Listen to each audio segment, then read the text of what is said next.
How productive is Congress in meeting its targets of passing key legislative measures that will benefit our people and the country? Is taxpayers' money getting its worth from our legislators? Joining us tonight here at News Live via phone patch is Dr. Prospero De Vera. Good evening, sir, and welcome to News Live. Good evening. Sir, tomorrow Congress will have their Christmas break. Do you think that Congress has done its job in approving key legislative measures to include the proposed 2015 national budget of 2.606 trillion pesos and the supplemental budget worth 22.467 billion pesos?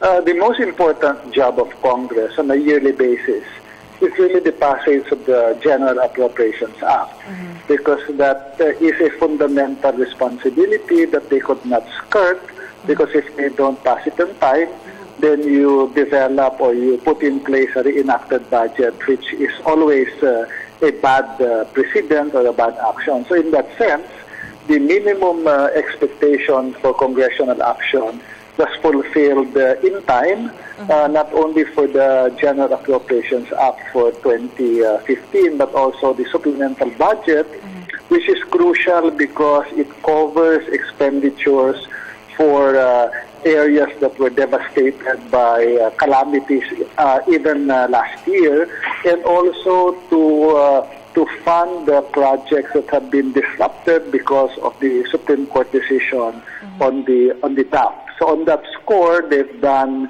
a good job in passing the budget on time.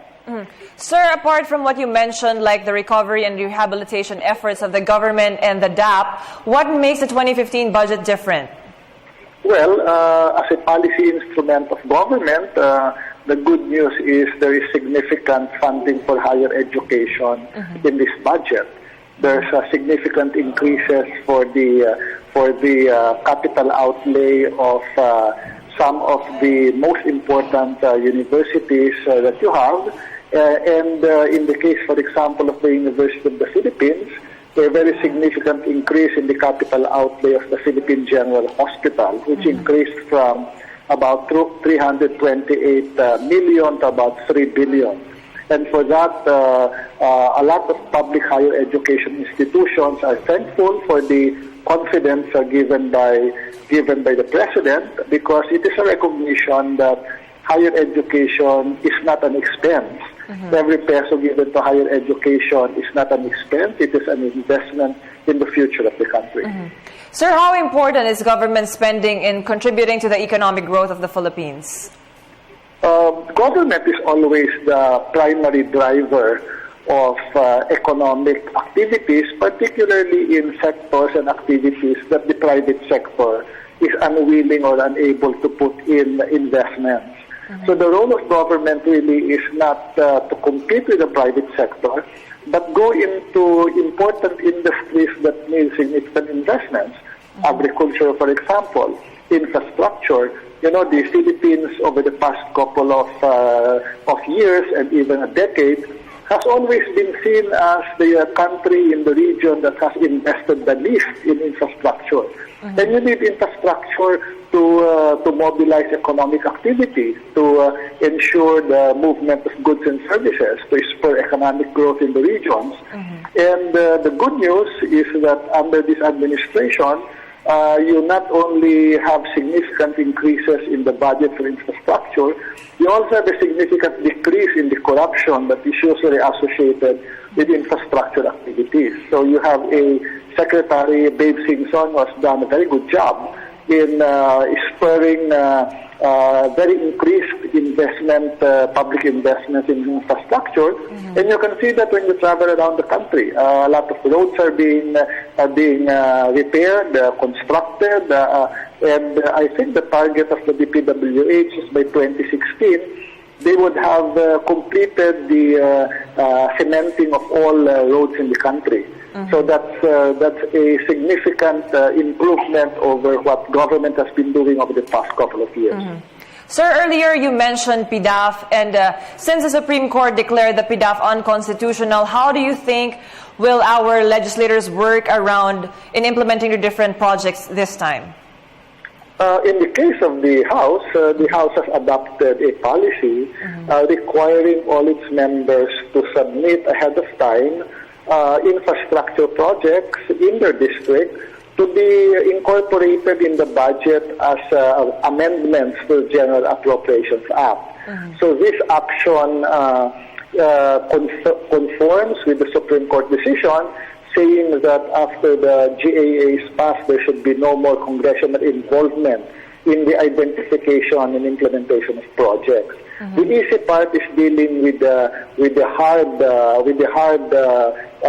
projects, like infrastructure. The more difficult one is the soft one, because you cannot pre-identify scholars, for example, or you cannot pre-identify your constituents that will need medical attention ahead of the passage of the GAA. So I think they're having problems on the medical assistance side, because the money has been given to the Department of Health, and the system has not been perfected in terms of making sure constituents get access to health care.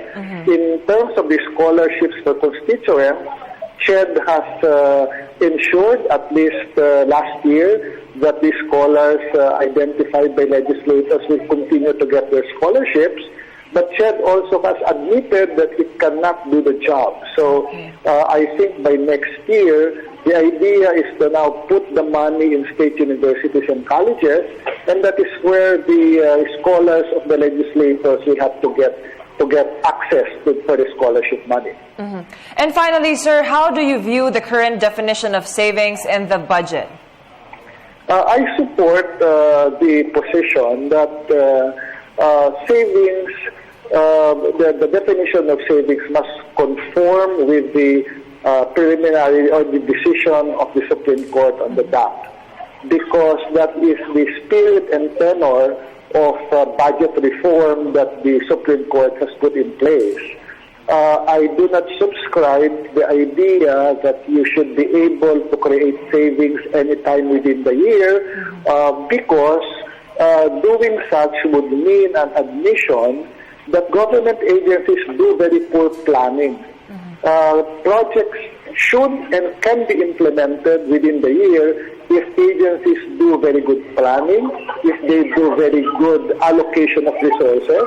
And I think it is the responsibility of Congress that if agencies do not do good planning, do not do good implementation, that they should take out the funds allocated for poor performing agencies and give it to agencies that are doing their job.